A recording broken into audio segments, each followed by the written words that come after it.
C'est une problématique qui est extrêmement importante et d'actualité compte tenu des enjeux auxquels on fait face au niveau mondial. L'augmentation de la population qui va se faire de manière durable jusqu'à 2050, voire au-delà. Et donc une augmentation nécessaire de la production agricole et de la productivité agricole.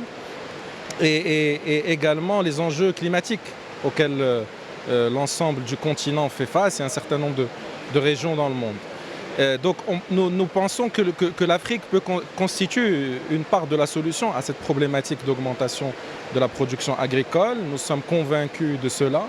Et le groupe OCP, à travers sa filiale OCP Africa, qui elle-même détient 12 filiales au niveau du continent africain, est engagé pour supporter et contribuer avec les autres acteurs partenaires à cette transformation agricole de manière durable du continent africain. Donc c'est une augmentation de la production en harmonie avec les enjeux climatiques, avec l'environnement. Et donc à ce titre, nous avons un grand nombre d'actions que nous mettons en place à travers nos différents partenaires. Nous comptons plus de 160 partenaires sur le continent africain, que ce soit au niveau de la R&D, au niveau également du renforcement des capacités des fermiers, au niveau de l'agribusiness et l'accès au marché.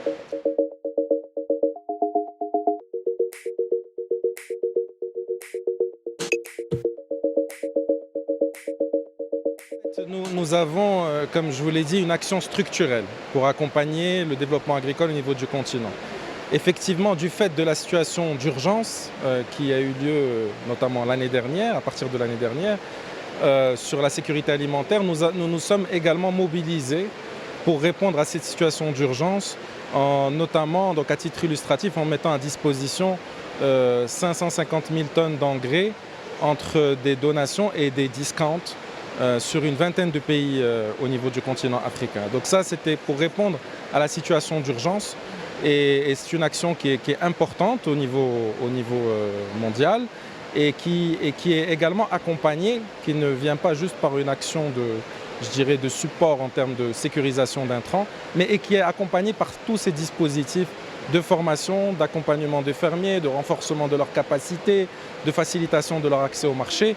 Comme vous savez, le petit exploitant agricole au niveau africain, qui représente la grande écrasante majorité des exploitants agricoles, souffre d'un certain nombre de difficultés. Et donc nous essayons à travers différents packages que nous avons mis en place avec nos partenaires d'essayer de renforcer, je dirais, ce petits exploitants à travers l'accès au marché, la formation, sécurisation des intrants de qualité, la formation sur les bonnes pratiques agronomiques, sur la meilleure manière de gérer la santé de son sol, sur la meilleure nutrition qui peut être appliquée.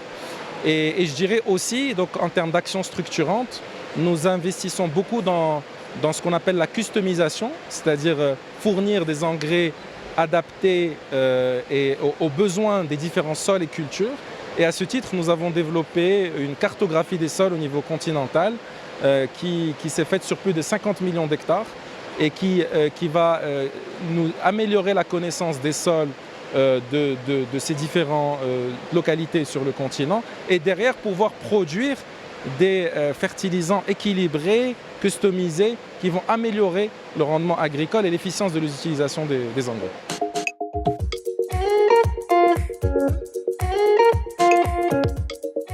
Comme je vous ai dit, effectivement, c'est au centre de notre action. Notamment, il y a un certain nombre de superficies et de zones au niveau du continent. Plus de 60% des zones agricoles au niveau de l'Afrique subsaharienne souffrent d'érosion, d'acidité de sol, de taux de salinité qui est élevé. Ce qui fait que l'utilisation des intrants de manière générale et l'activité agricole de manière générale n'est pas optimale. Et donc à ce titre, on a plus de 10 programmes de R&D avec l'Université Mohamed VI Polytechnique, les partenaires stratégiques que nous avons au niveau international, mais également au niveau des pays, avec l'ensemble des instituts de recherche, des universités, pour développer des solutions qui vont rendre justement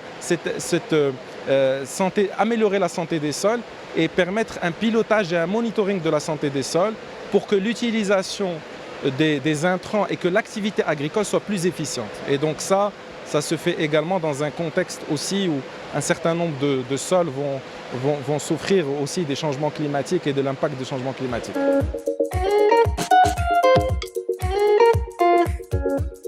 Alors, pour nous, c'est également une opportunité énorme parce que quand on parle de transformation de l'agriculture, on a quelque part, on peut capitaliser sur deux choses, transformation de l'agriculture en Afrique. Déjà, la jeunesse africaine qui présente un potentiel énorme et également tout ce sur quoi on peut capitaliser en termes de transformation digitale, en termes de développement de l'agritech, des startups, de tout l'écosystème entrepreneurial rural. Et pour nous, c'est un vrai vecteur qui peut permettre donc d'accompagner la transformation de l'agriculture sur le continent. Et donc nous investissons à travers différentes initiatives. Lorsqu'on va par exemple développer des cartographies des sols ou on va dire des outils GIS, Geographical Information System, on va capitaliser sur des données satellitaires, on va capitaliser sur le machine learning. Lorsque on a également un certain nombre de programmes d'incubation, d'accompagnement des startups sur des pays africains. Donc nous avons lancé avec l'université Mohamed VI le Farming Innovation Programme au niveau de la Côte d'Ivoire et qui a pour objectif justement d'accompagner toutes ces startups qui présentent un potentiel important dans l'agritech.